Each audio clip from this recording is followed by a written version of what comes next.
welcome to the CEC Report. It's the 29th of November. I'm Robert Barwick and I'm with CEC leader Craig Isherwood. Welcome, Craig. Yeah, thanks, Robbie. In this week's CEC Report, special alert. Will the 13th of December be Financial Black Friday? The Great Australian Fire Sale and crushing people and caring for investors. 21st century fascism. So first, the special CEC alert. Will the 13th of December be Financial Black Friday? High-ranking officials in the United States who have been in discussion with our associates over there, Craig, are very, very concerned about the immediate few weeks in the US economy, which has therefore implications for the whole world, because they believe that is the time frame for the next that could be the time frame for the next blowout in the global financial system. That is the immediate weeks ahead. And the concern is from people who understand that since 2008, the whole system, financial system that we have, is completely addicted, totally reliant on what we call quantitative easing, which is the money printing, electronic money printing by the US Federal Reserve, the European Central Bank, Bank of Japan, etc. Right? Trillions and trillions of dollars, nearly $3 trillion in that time from the US Federal Reserve alone. They're like crack cocaine addicts, right? And any idea of ending this quantitative easing, or even what they call tapering it off, sends huge ripples of panic throughout the financial markets. But here's the thing. The Federal Reserve can only do that because it's part of a system that is underpinned by the United States public debt. And that debt is nearly $17 trillion. And that debt is in the form of treasury bonds issued by the US government. Viewers might remember the fear, and it was real fear, that was in the world approaching the 17th of October. And we talked about it at the time. Because the 17th of October was when there was a fear the US might default on its debt, on those bonds, if the Congress, which is has this real deadlock at the moment between Democrats and the Republicans, if the Congress didn't come to some kind of arrangement around the agreeing to a budget for the United States and raising the debt ceiling. You know, we have a similar debate in Australia at the moment, but theirs is much more serious. Because they, without being able to raise the debt ceiling, they would not be able to borrow more to keep paying the interest on their existing bonds, and the US might have defaulted on its bonds, right? And that would have been, the way the financial system is precariously balanced at the moment, that would have been catastrophic. Now, at the time, they came to a temporary agreement, but what they effectively did was they kicked the can down the road, right, to two key dates. And the first one is looming on the 13th of December. Because the 13th of December is when this Congress has a deadline to come to an agreement on the budget. The next deadline, Craig, will be the 15th of January, and that's the next deadline for the debt ceiling. And I think, Robbie, look, these are known dates, right? So the hedge fund operators, the people that are in charge of huge, vast amounts of money, are going to be making calculations based upon the fact that this is known. So they're going to make the calculations based upon the fact that it's very unlikely anything's going to happen, because the point is that any agreement's going to happen. Any agreement's going to happen. So therefore, they're going to make a killing if the US does default by virtue of the fact that they're speculating in the US currency and so forth. Now, the people you're describing, they're the parasites. They're the predators on the side. So they all make calculations of how they can make a profit killing. Yeah. But in the meantime, what they're talking about is the system that underpins the whole financial system. If there's any hint of default, or even even before a default causes a panic, where there's a mass exit out of US Treasury bonds, right, out of panic, and the interest rates on those things go up, you've got to understand something about US Treasury bonds. In the financial world, that's the air they breathe. These are the most safe investments, and they always have. We are a dollar-denominated global financial system. What's really, really strategic for Australia is that China has something like $3 trillion of these treasury bonds. I mean, if the US defaults on those bonds, where does that leave China? Yep. Holding a whole heap of downgraded paper at least. So what we're doing, Craig, is we are highlighting to the public that this is, we're heading into the next set of rapids on this fast flowing downward river called the global financial crisis, and this is a big set of rapids. Now, just to pop any illusions, because the public is told that the GFC was 5 years ago, we're in recovery now, and the whole thing, as I've said, is synthetic. It's boosted by this quantitative easing, but the quantitative easing it only goes to the banks themselves anyway. It's not actually doing anything for the physical economy. So you've got some graphs that show that not only is there no recovery in the US and Europe, it's the opposite. Yes, Robert, this is quite a number of these graphs here that were published in EIR magazine, specifically by Lyndon LaRouche's organisation, which is, of course, EIR. And I don't know if you can talk about rapids, but have a look at this particular first one. I think it's more like falling off a mountain, a mountain of debt, particularly with derivatives, global derivatives, which are basically speculative side bets, and we've done programs on this before. The point is that the qualitative easing is designed to prop up the derivatives trade, this $1.5 quadrillion per year derivatives trade. If that blows, it'll destroy the entire global financial system. And that, by any measure, is a bubble, and bubbles burst, and that's what that's the financial system we exist in. This is what qualitative easing is designed to protect, right?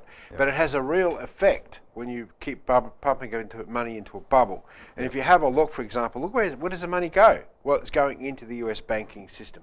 80 billion, 85 billion, sometimes $100 billion a month gets pumped into the US banking system. But what's interesting is that money's not being recycled or put into the community. It's not being lent out. Well, banks, that's the job of banks. Make loans to businesses and individuals so they can do things in the economy, and they're not doing it. It's being held, right? It's being sucked up and held by the banks.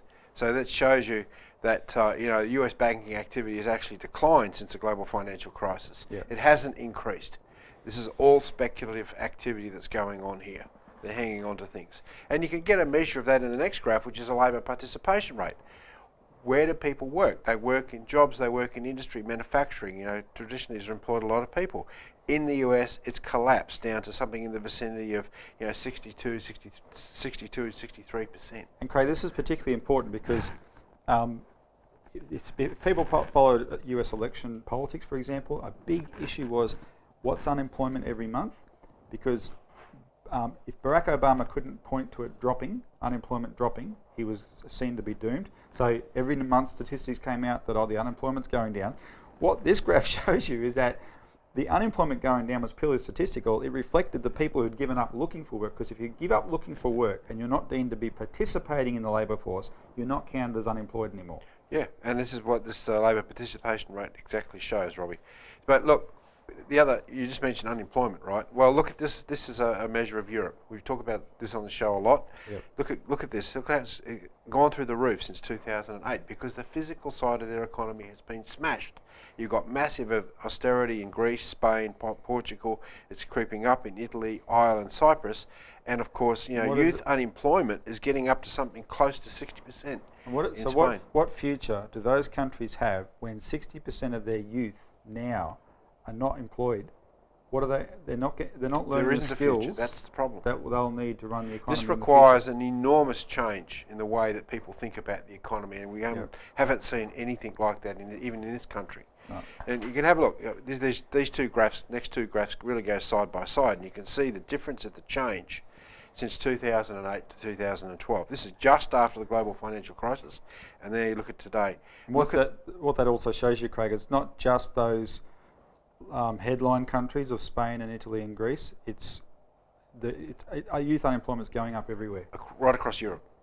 And this is also then reflected, as our friends in the US have done, in youth unemployment in the United States. And you can see, back in 2008, you had a couple of areas that were at 30%. 30% is a disaster area, Robbie. I mean, if we were looking at 5% plus of youth unemployment, the whole country would be covered. But look at this. Look what's taken place up to 2013. The massive increase of youth unemployment from 30 to above 40% across the country. Now, Craig, the other thing I'd point out with these last two lots of graphs we've just gone through is the United States and Europe between them represented the highest density of industrial capacity in the world. These were the most advanced economies. So yeah, we see good development in Asia, etc. But that development is happening from way behind the 8 ball relatively. So it's good stuff. But the centre of the world's industrial capacity is the US and Europe, and that means the whole world's going down fast. So you look at the youth unemployment in Europe, which is skyrocketing. That's the potential industrialists, the potential tradesmen, engineers for the future. Yep. They're not happening. And look, you can tell that there's been a shift in the economy overall. By the next graph, I mean the actual physical producing part of the economy is losing people. But you're getting this speculative side, the banking, the financial services sector going through the roof, the service sector, and tourism and all that sort of thing. So that's a net change in the way the economy functions. Because all those people are employed in services. They're consuming physical goods. So the percentage of people actually producing those goods, they're supporting more and more and more people, and it's getting impossible. This is just in the United States. So if you have a look at the idea of free trade, to support that, you're importing more and more goods from cheap labour countries. And you can see, this is a measure of the hyperinflation of the economy, where the amount of money that's actually, or particularly spent in these particular industries, electricity, apples, beef, flour and potatoes, shows you what proportion is actually inflated. People think about electricity bills. Well, what would it be if we had a regulated system in Australia where everyone paid the same amount, funded by national credit? And that's being extracted out of people's living standards, basically. Yeah. That's the US today. Yeah. Right, well... There's plenty more, Robbie, and I think we can refer to the website for people to get more of that. The bottom line being that this is the real state of the US economy and the European economy, and it's only been kept up, or the appearance of being kept going by this naked money printing. And with December 13 to January 15, we're going to be in a very, very tense period, and people have to know that. And it just makes the point of what we're going to be going on to in the rest of this discussion, Craig. Our solutions like Glass-Steagall National Bank, they're the key. All right, when we come back, we're going to talk about the Great Australian Fire Sale.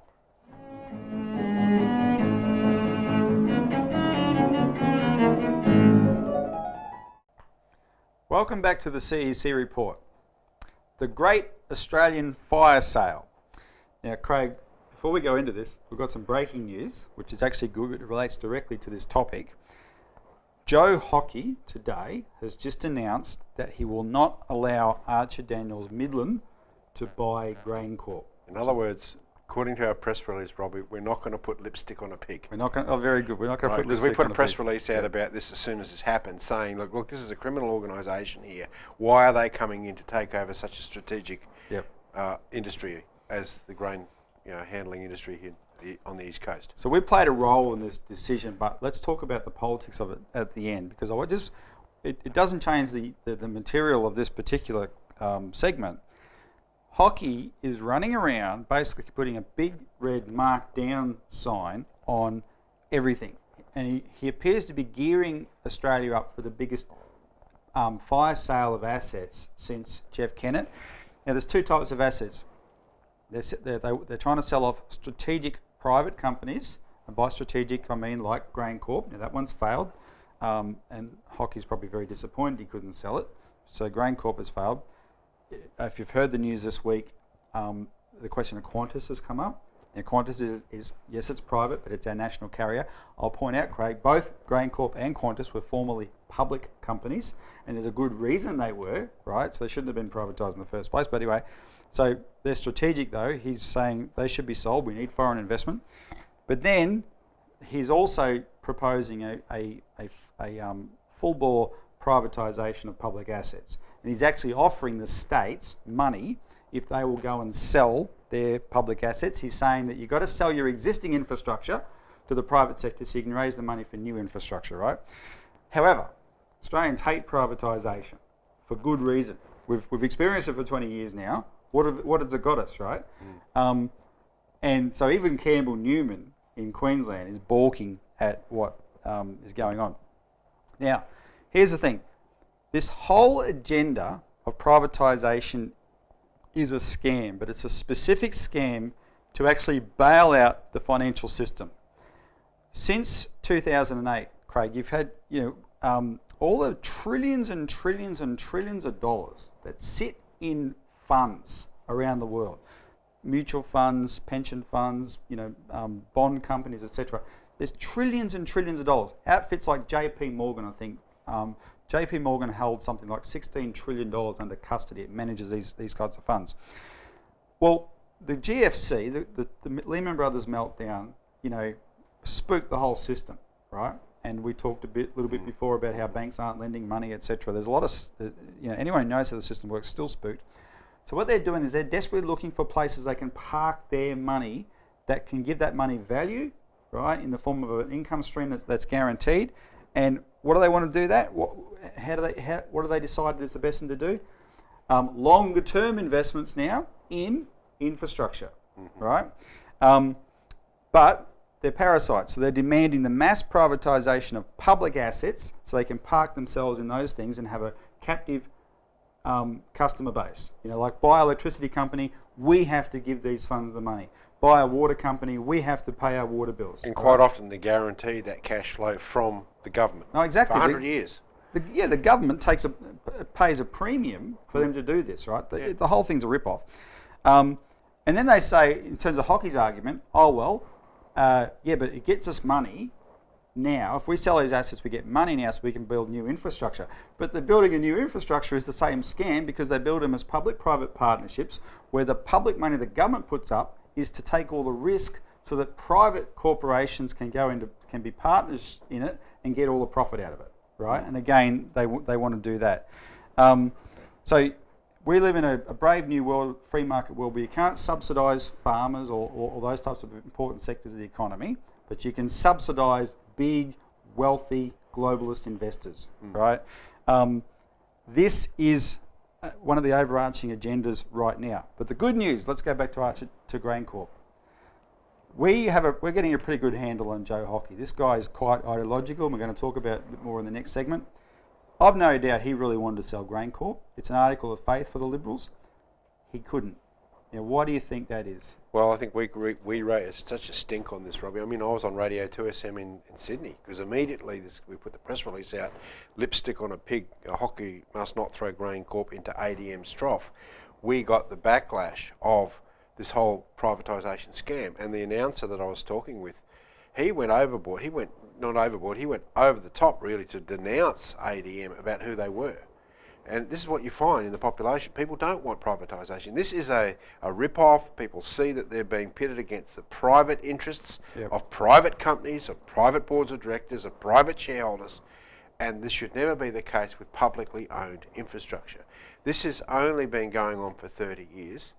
And our great infrastructure-based companies, like the Snowy Mountain Scheme, like the Commonwealth Bank, all these great infrastructure and financial institutions, when they functioned exceptionally well. Why? Is they put the private industry doyens in their place. And that's why, that's why they, wherever possible, these institutions have to be taken down and sold off. So, I mean, we won it this time around on GrainCorp, but how long? Who knows? But it does show you, doesn't it, that the people still have a say. Right? Look, they've got to take that into account. You have to. There was a huge cry amongst the National Party. Why were they crying about it? Well, they're in the rural areas. They are the ones getting copped in the back of the neck by the farmers, saying we don't trust these guys. These guys are criminals. You want to allow them to dictate what we want to do. So the National Party had a big say in this, and i.e., if you make enough noise as a citizen, someone saying we don't want this, the politicians at the end of the day are there because they get elected. Now, ironically, the opinion polls went down this week just before this decision was made. So there's real political pressure that people can bring to bear. And Craig, though, it leads to our next segment, which is how do you get around public opinion? How do you get around democracy? It's called fascism, and that's what we're going to talk about when we come back.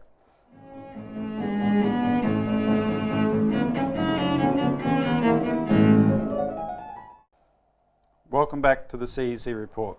Finally, crushing people and caring for investors, 21st century fascism. So Craig, before the break we were talking about the lengths hockey's going to put up public infrastructure as a safe haven for private investors to park their money, give them a bit of TLC for private investors.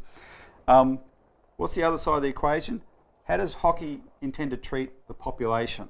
Well, back in April 2012, a year and a half ago, he gave a speech in London. And the speech was to the Institute of Economic Affairs, which is the Margaret Thatcher fan club. Right? It's also the beginning of the More Palatine Society, Robbie, which is what has driven the privatisation, the economic rationalism and so forth down here. That's right. So hockey called that speech the end of the age of entitlement.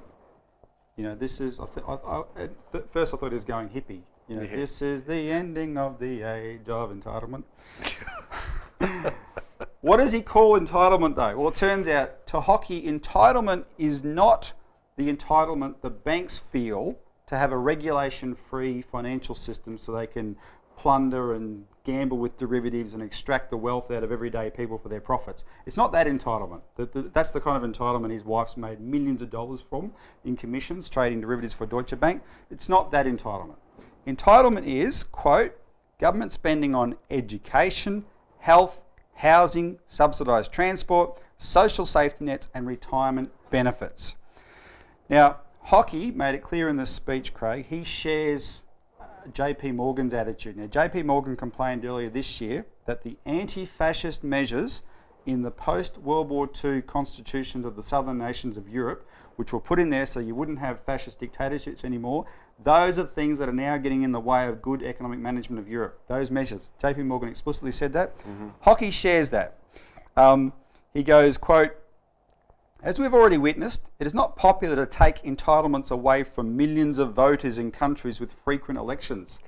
It's not popular, but it is necessary. Quote, entitlement is a concept that corrodes the very heart of the free enterprise that drives our economies. And his solution was particularly striking to me, Craig.